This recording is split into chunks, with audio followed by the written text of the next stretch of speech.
एक छत्र सम्राट है पृथ्वी का,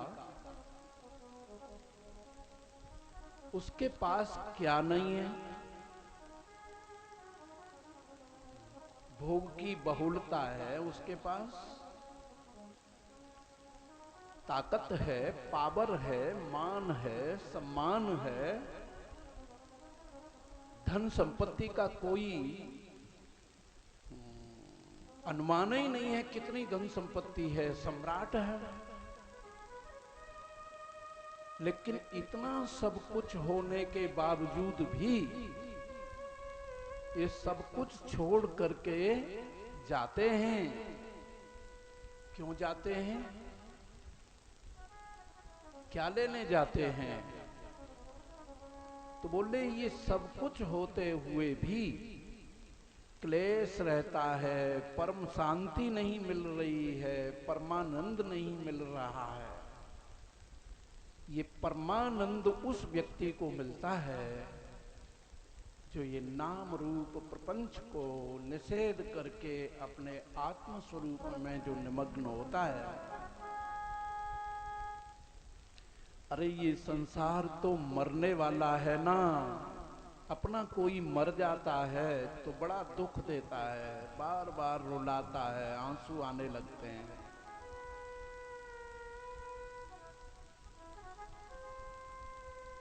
जीते जी भी रुलाता है ये संसार और फिर मर के भी रुलाता है।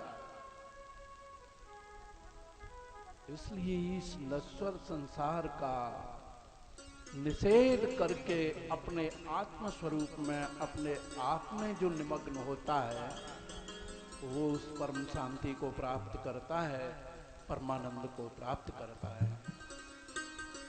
उस परमानंद की प्राप्ति के लिए ही महाराज भरत उस राजपाट को छोड़ के एकांत में बैठ के ब्रह्म चिंतन करते हैं।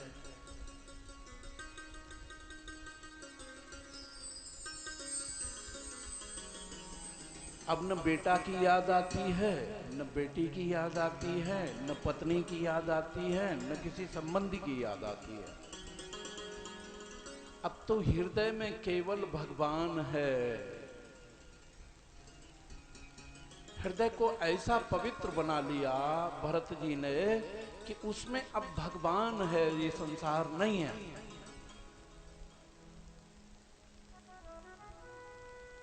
लेकिन एक रोज नदी में खड़े होकर के सूर्य भगवान के लिए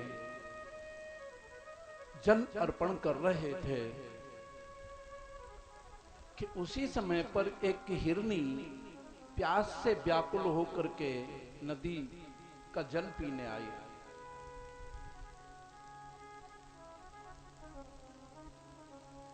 उस समय पर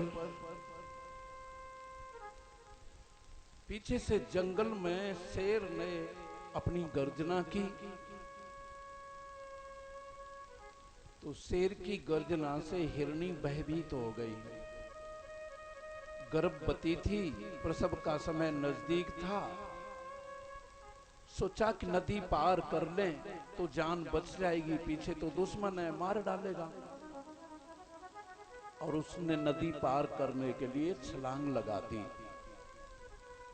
तो श्री सुखदेव जी भगवान कहते हैं कि राजन, शेर की गर्जना के भय से उस हिरनी का जो गर्भ था वो अपना स्थान छोड़ चुका था।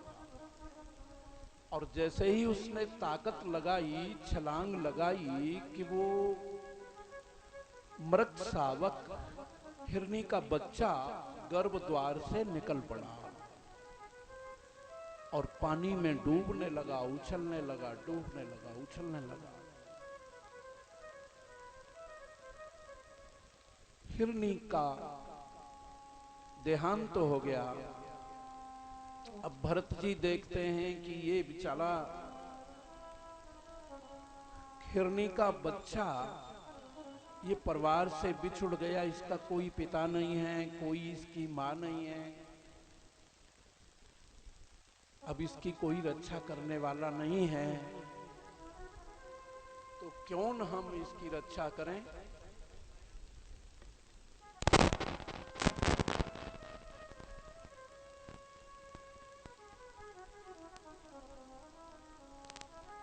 देखो, लोग कहते हैं दया बिन संत कसाई,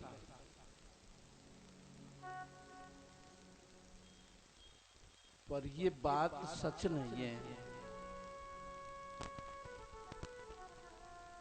यहां दया प्रकट हुई भरत के अंतःकरण में।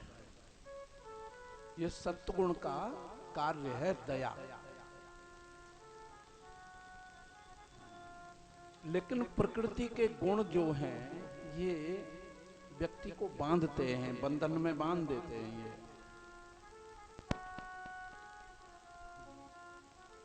अब जो मुक्त पुरुष है, जो भगवत चिंतन करता है, जो भगवान का भोग करके जीवन व्यतीत कर रहा है, वो किसी को जीवन देने का, मौत देने का ठेका ले रहा है।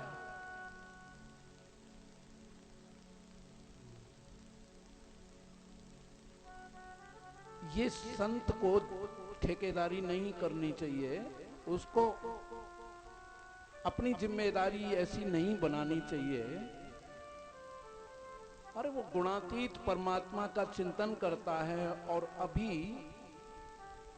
एक निमित्त ऐसा बना कि हिरनी के बच्चे को लेकर के ही गुणों की अवस्था हो गई, गुणातीत को छोड़ दिया और गुणों में आके फंस गया और सोचा कि चलो इस बच्चे को मैं ही निकाल देता हूं।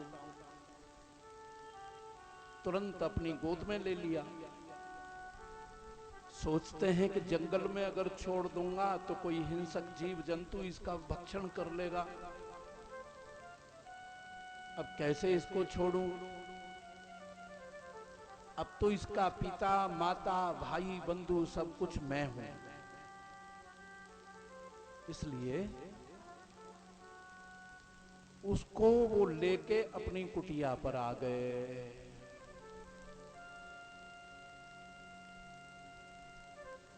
अब तो उसको खिलाने में, पिलाने में, उसको लाड़ लड़ाने में, प्यार दुलार करने में भजन छूट गया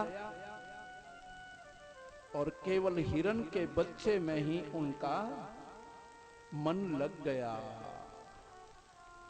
ये क्या हुआ? सतोगुण से यहां रजोगुण प्रबल हो गया, सतोगुण भी दब गया। ये गुणों का ऐसा ही प्रभाव होता है, ये बदलते रहते हैं, कभी सत्वगुण तो कभी रजोगुण तो कभी तमोगुण।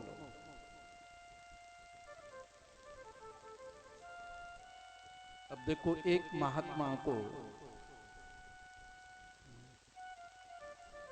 बीवी बच्चों को छोड़ के गए, सजातीयता को छोड़ के गए, अपने बंधु बांधवों को छोड़ के भजन करने गए, लेकिन यहां तो विजातीय पशु से ही प्रेम हो गया।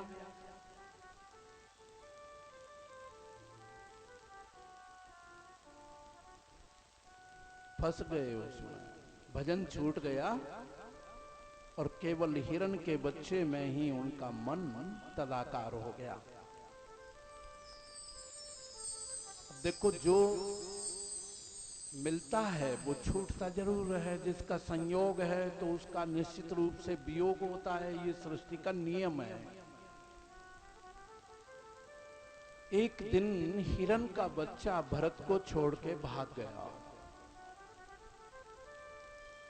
शाम हो गई, सूर्य अस्त हो गया।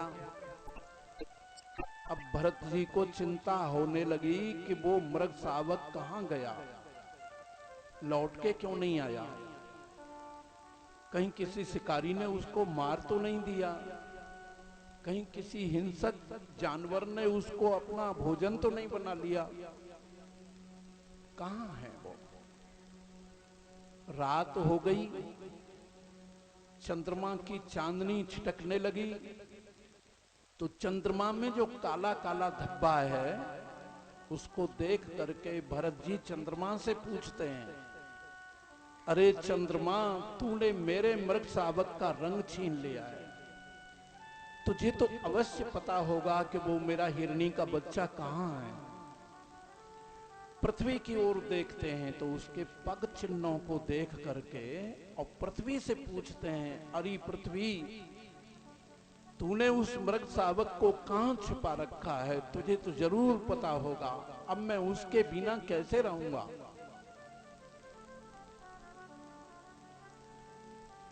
कहते हैं कि उसी समय पर भरत जी का काल मौत आ गई। जिस समय पर भरत जी की मौत आई, उस समय पर भरत जी का मन किसका चिंतन कर रहा था? हिरण के बच्चे का। तो श्री सुखदेव जी भगवान कहते हैं कि राजन परीक्षित, उस महात्मा को हिरण का चिंतन करने से दूसरा जन्म हिरण का ही मिला। पहले मनुष्य था, अब पशु बन गया। इसको अधोगति बोलते हैं। अधोगति, अध माने नीची गति। पहले मनुष्य था, अब पशु बन गया, तो ये नीची गति हो गई ना। इसी का नाम अधोगति है।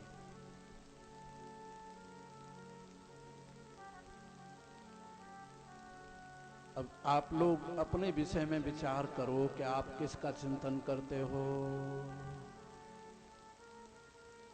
आपके मन में क्या है? आप जिसका चिंतन करते हो, दूसरा जन्म उसी के रूप में होगा। हमने देखा है, पढ़े लिखे बाबू लोग कुत्तों से प्यार करते हैं। कुत्ते को गाड़ी में बिठा के चलते हैं, अपने बिस्तर पर सुलाते हैं, उसको नहला धुला करके स्वच्छ रखते हैं, अपने साथ उसको खिलाते हैं,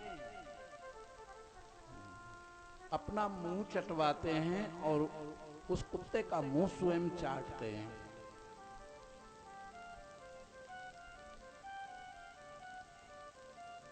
तो वो इस अध्यात्म विद्या से दूर पड़े हुए हैं।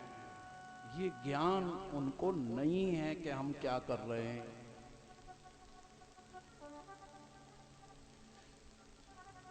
तो आप अपने विषय में सोचो कि आपको किसकी याद आती है। आपके मन में कौन बैठा हुआ है? भरत के मन में हिरण था तो उसको हिरण बनना पड़ा। अगर मन में कुत्ता होता तो कुत्ता बन जाते, गधा होता तो गधा बन जाते। अगर भगवान होता तो भगवान बन जाते। यम यम वापी स्मरण भावम त्यजत्यन्ते कलेवरम तम तमैवेत कौन्तेय सदा तद भाव भावित। ये मनुष्य इस शरीर को छोड़ते समय जिस जिस भाव से भावित होता है, जिसका चिंतन करता हुआ होता है, बस उसी रूप को ये प्राप्त हो जाता है। तो अब आपको क्या बनना है? आपको भगवान बनना है कि सुगर गधा कुत्ता बनना है? अपने आप मनुष्य अपना फैसला करे कि तुमको क्या बनना है, आगे किसका जन्म लेना है। देखो कुत्ते की कितनी बुरी गति होती है। अभी आप देखोगे उसको कोई घर में नहीं आने देता, रोटी नहीं मिलती, रोटी का टुकड़ा ढूंढने के लिए, लेने के लिए घर घर जाता है, लेकिन घर का मालिक उसे घर में प्रवेश नहीं करने देता। बारिश हो रही है, कोई उसे सुरक्षित जगह पर बैठने नहीं देता। कितनी दुर्गति होती है। ये मनुष्य ये तो बारिश हो गई तो भी सुखी है, अपने घर में बैठा है मस्ती से, भोजन इसको तैयार किया हुआ मिलता है, मस्ती से ये सोता है।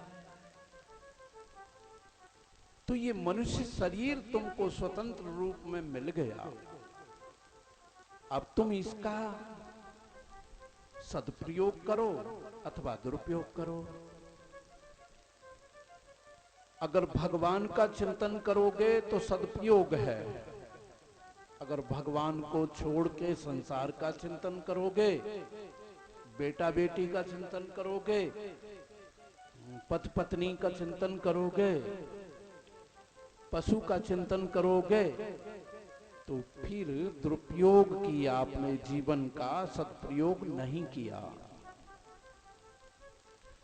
इसलिए श्रीमद् भागवतकार वेद व्यास जी मनुष्य मात्र को सावधान करते हैं कि अरे मानव, तू भगवान को अपने हृदय में बिठा, उसका चिंतन कर, उसका भजन कर।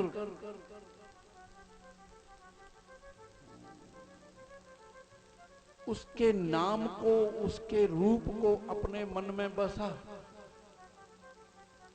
तो रूप तो देखा नहीं है, लेकिन गुरु वेद शास्त्र नाम देता है, नाम को बसा।